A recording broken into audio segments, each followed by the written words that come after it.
But the first key lesson that I learned about communicating and thought leadership is that there is tremendous leadership value in how we codify what it is that we're talking about. When you select the language and you select the vocabulary that you're going to use, that is an act in leadership. I wasn't proud of the phrase that we ended up choosing in that advertorial, but we chose it on purpose and we stuck with it. And I'll continue to tell you how that evolved over time, and we did it intentionally. So that was an example of how we codified our communication. The next key point about communicating has to do with the channels through which we communicate. Now, I've mentioned one channel already as an example. The advertorial was the kickoff for this particular campaign, but over time, we worked through many different channels. Some people talk about multi-channel marketing or omni-channel marketing, where we're trying to cover all channels at all times, all at once. And in this campaign, we did a mixture of print and digital and events, kind of some classic marketing things. So the advertorial and some case studies, those were print elements. Some of the digital elements that we had ranged from posting those assets on our corporate website to creating dedicated microsites where we could shape the conversation that we were trying to have around this vocabulary that we had started to codify, and just have a microsite where we could funnel people to focus their attention just on that conversation and give them calls to action through our assets so that they would always link back to that place, and that we could capture leads and then try to qualify those leads through that microsite. We also made use of webinars. And oh man, I can tell you some horror stories of webinars from the early days of marketing. I don't look as old as I am, but I can tell you I was doing marketing with webinars when that was just coming out. And I remember one of the webinars that we did, it was fantastic. We had the lineup, we had the content, but someone had told us that it was a great idea to pre-record the webinar and then do the Q&A on a phone call, which sounded great because the webinar would have been all polished and would have all been scripted and been perfect. But the problem is then you're asking your customers and your listeners to actually finish the video and then dial in. And I remember getting on that phone call for the Q&A, and there were crickets. No one dialed in for the webinar Q&A. The only people that were on the line were those of us that were there to answer the questions and to do the talking. That was a complete webinar fail. Another webinar catastrophe that I had is I had lined up the panel of experts. We had the general manager of the business at GE. We had an industry expert, and we had a couple customers that were on the line, and they were going to share all their fantastic stories.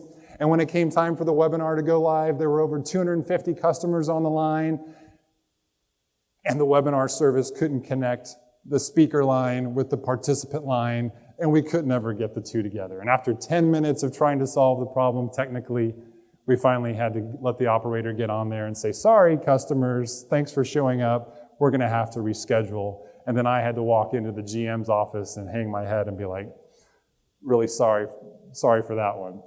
So fortunately, we've come a long way since those days in webinars, and I had much more successes than that, but I can share more war stories from some of those early days and some of these different channels through which we try to communicate. Another channel that I learned about and made use of with a lot of success was the use of videos. In particular, not just video interviews, but video case studies and even virtual site visits. So if you ever try to use reference customers in your selling or use reference accounts, what we found is we were selling into some really small markets and high volume but low dollar amount customers, is that taking them on visits wasn't always a cost-effective strategy. So what if we take the customer visit to them and we make a virtual visit and we do videos? So we would build microsites around that. So we had all kinds of different channels that we were working, whether the print or the digital or the event-based, whether it's virtual events like the webinars or in-person events. As we worked through all those different external channels, you also heard me mention that we would line up experts. So a key part of thought leadership is, where does that expertise come from? And sometimes it comes from within your company. Maybe it's you, or maybe it's another leader in the company. Sometimes it's bringing in that industry expert. A lot of times we would use reimbursement concerns or changes to coding that would cause fear for people. And so we would want to answer those questions. What are these changes going to mean for me in the industry? Why don't we organize that talk? Why don't we bring in that expert? And why don't we position ourselves with this person so that we're a resource that adds value?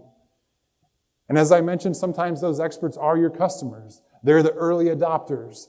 They're those super users or the people who are doing what you want other people to do, so you want them to share their stories. And so we can take those experts and we can blast out their message through all these different channels that are available to us. But not only is it important to be able to codify what we communicate and to think about the different channels through which we communicate it, but we also have to think about it in terms of time. And we have to look at it over a calendar. Because the other channel that I was working that took much more time than I realized was the internal channel. The internal channel of educating my sales force, educating the organization around this language that we had started to develop and why it mattered and what value it offered to our customers. So when it kicked off with that advertorial, what took place over the next year was training our sales organization. It took a year to do it. I couldn't just do it in one conference call or in one sales meeting. We had to do it every meeting that we had, and we were traveling around the country, and we would spend a full day, and I would kick it off with an hour-long presentation on just how to have the conversation around that vocabulary that we had codified. What does it mean? What are the implications of it? What are the questions that you should be asking to get this conversation going in the right direction? If you do that, where might the conversation go? What objections might you have? And then after I would give my talk, then someone else would come up and talk about what are the economic implications of whether a customer does this or whether they don't. What are the reimbursement implications? What are the revenue implications? What are the cost avoidance implications of doing this? And so we packed an economic selling language around that. And so not only did we spend a year going around training people, but we developed the tools to go with it. A lot of the usual suspects when it comes to tools. There was typical collateral, the PowerPoint presentations. This was when the iPad was brand new and everybody wanted to have an iPad as a sales tool. And so that everybody wanted an app or an interactive PDF. And so we developed those tools as well to help people have the conversation. And we talked about how do you own the conversation?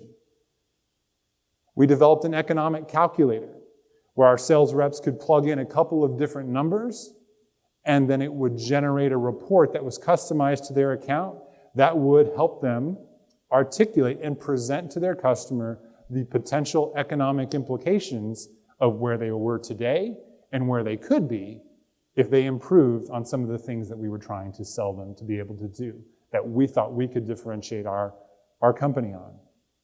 But this took time. But remember what I said about the definition of thought leadership? Ultimately, your success depends not on what you do and how you define it for yourself, but ultimately, your value and your success is decided by other people.